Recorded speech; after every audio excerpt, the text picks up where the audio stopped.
ठाकरे बंधू एकत्र गुढी उभारणार. राज ठाकरे आणि उद्धव ठाकरेंचं मनोमिलन होणार. ठाकरे बंधू मिलन कार्यक्रमाची पत्रिका समोर. ही पत्रिका नीट निरखून पहा. कोट्यावधी मराठी माणसाला पडलेल्या एका मोस्ट वॉन्टेड प्रश्नाचं उत्तर तुम्हाला ही पत्रिका पाहिल्यानंतर मिळणार आहे. कॉमस्कोर नुसार आता isakal.com आहे देशातील नंबर 1 ची मराठी न्यूज वेबसाईट. प्रत्येक अपडेटसाठी isakal.com ला नक्की भेट द्या. ही पत्रिका आहे 20 वर्षांपूर्वी दुरावलेल्या ठाकरे बंधूंना एकत्र करणाऱ्या मोठ्या सोहळ्याची. होय, ही अनोखी पत्रिका आहे ठाकरे बंधू मिलन कार्यक्रमाची.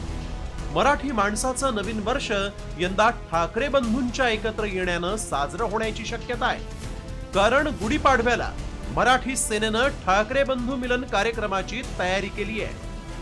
माननीय राजसाहेब ठाकरे आणि उद्धवजी साहेब ठाकरे यांना एकाच मंचावर एकाच ठिकाणी आणण्याचा माझा प्रयत्न आहे. ते 30 मार्चला मी बाळासाहेबांच्या स्मृतीच्या समोर त्यांना एकत्र आणण्याचा प्रयत्न करेल. ह्याची निमंत्रण पत्रिका छापलेली आहे. दोन ठाकऱ्यांमुळे मराठी माणसाची मतं विभागली जातात. ह्याचाच फायदा कुठेतरी आगगाड्यांना होतोय.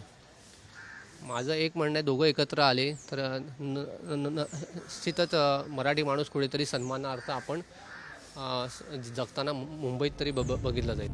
मराठी सेनेनं याआधी देखील राज ठाकरे आणि उद्धव ठाकरेंना एकत्र आणण्यासाठी अनेकदा प्रयत्न केले, मात्र आतापर्यंत त्याला काही यश आलेलं नाही. विधानसभा निवडणुकांमध्ये शिंदे आणि भाजपच्या भूमिकेमुळे राज ठाकरेंना मोठ्या पराभवाला सामोरं जावं लागलं आणि त्यानंतर राज आणि उद्धव एकत्र येण्याची चर्चा सुरू झाली. त्याला अनेक कारणंही निमित्त ठरली. निकालानंतर राज उद्धव एकत्र येण्याच्या चर्चा कशाबरोबर सुरू झाल्या तेही पाहू. निकालानंतर 3 विविध खासगी कार्यक्रमात राज ठाकरे, उद्धव ठाकरे आणि रश्मी ठाकरे एकत्र. दोघांमध्ये चर्चा आणि हास्य विनोद. मनसे आयोजित पुस्तक कार्यक्रमात शिवसेनेचे नेते संजय राऊतांची उपस्थिती. ईव्हीएम संदर्भात मनसेची आणि शिवसेनेची भूमिका एकच, संजय राऊतांचं वक्तव्य. निवडणुकांनंतर जाहीर कार्यक्रमातून राज ठाकरेंकडून भाजपचा समाचार, मात्र उद्धव ठाकरेंचा उल्लेखही नाही. विधानसभेच्या निवडणुकांचे निकाल ठाकरे बंधूंसाठी धक्कादायक होते. राज ठाकरेंच्या एकमेव आमदारासह मुलाचा देखील या निवडणुकीत सपाटून पराभव झाला, तर उद्धव ठाकरेंच्या आमदारांची संख्याही रोडावली.